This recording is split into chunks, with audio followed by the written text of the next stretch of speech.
LYFT is down 12% on the first day. Another 12% trading day two. Oh my gosh, I just can't handle this. I can't handle LYFT just tanking.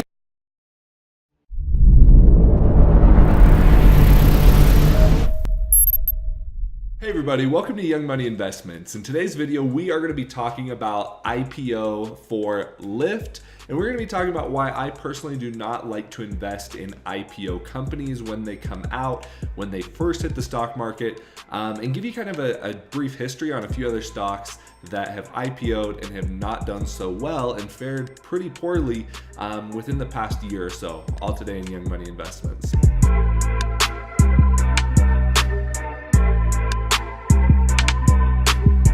So guys, like I was saying, this video is about LYFT. So we are going to turn the camera over here and take a look at LYFT here on my screen. So if you are currently in LYFT, you're probably wondering what on earth is happening to LYFT.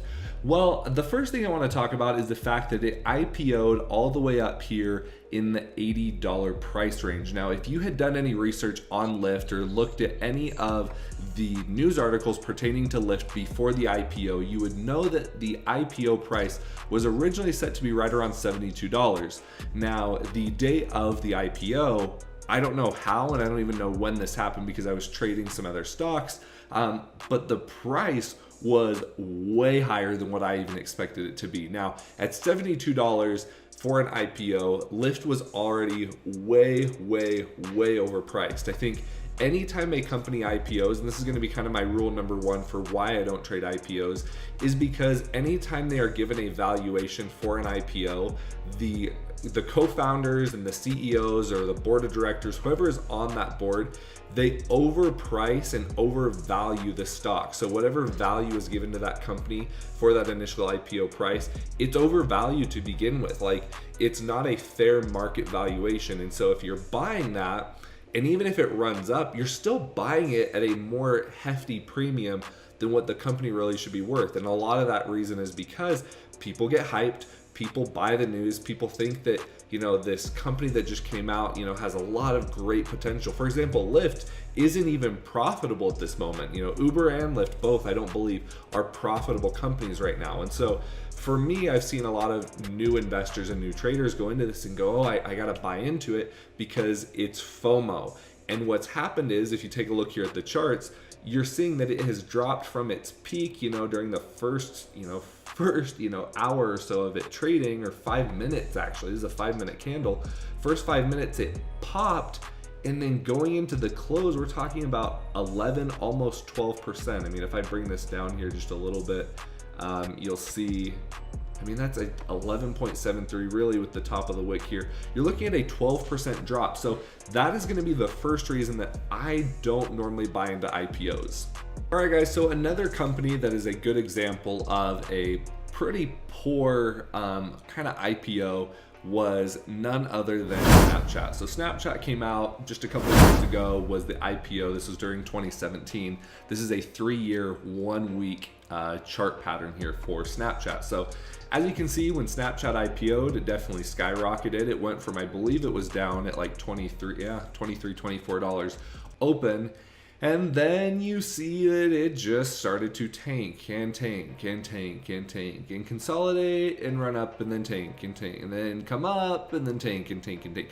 Snapchat did not do well. And again, it is because of that underlying factor initially that the company was overvalued, that it was overpriced. Now you could say, well, Cameron, why don't you short these companies? And the reason for me not shorting a lot of these companies is this is a long-term drop. Yes, if I would have shorted it perfectly right here at the top, that is a massive drop. That 26% drop in that candle is definitely a large drop.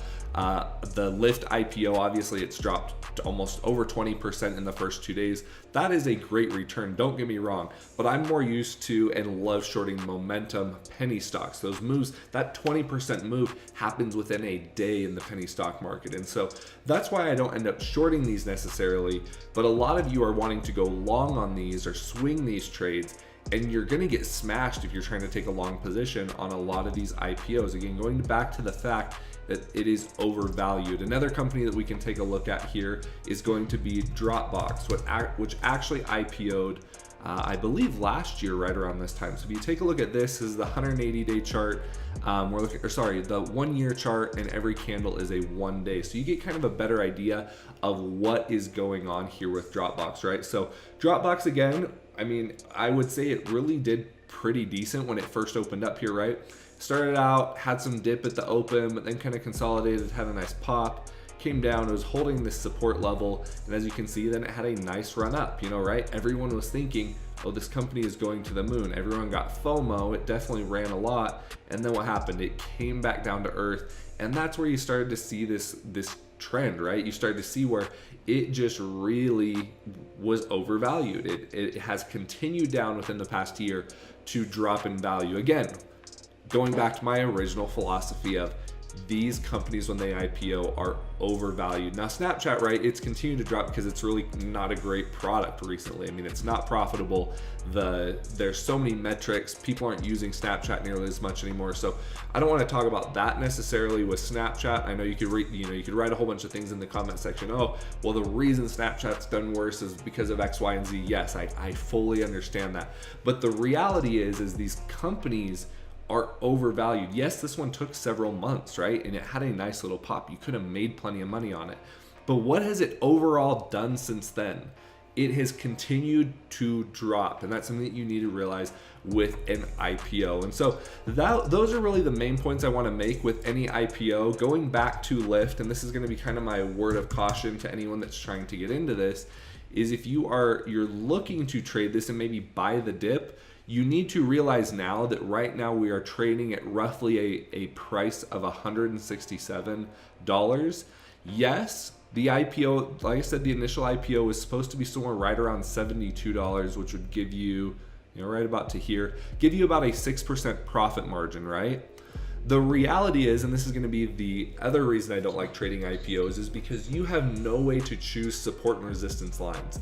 With a company that's been traded for several months, you get an idea and a feel for the range that this company is trading in. Is there an uptrend pattern? Is there a descending pattern happening? Do I want to stay away from this descending pattern that's going on? You have the ability to chart out and use technical analysis on these companies. With an IPO, you have no way of doing those things. And so that's another reason I don't have the ability to use all the tools and all of the skills that I've learned, because it's just not there. The timing hasn't been there to show me that, hey, this company is undervalued, or hey, this company is overvalued.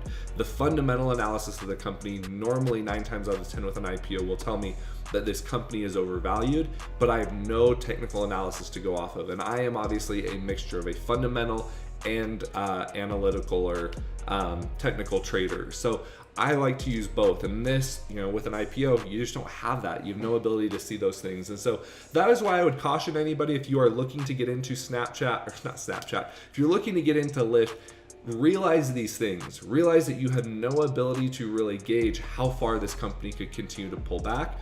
And if you're looking to get in right now and ride it up to that $72 price point, you have a 6% potential for return. How much of a downside do you have right now?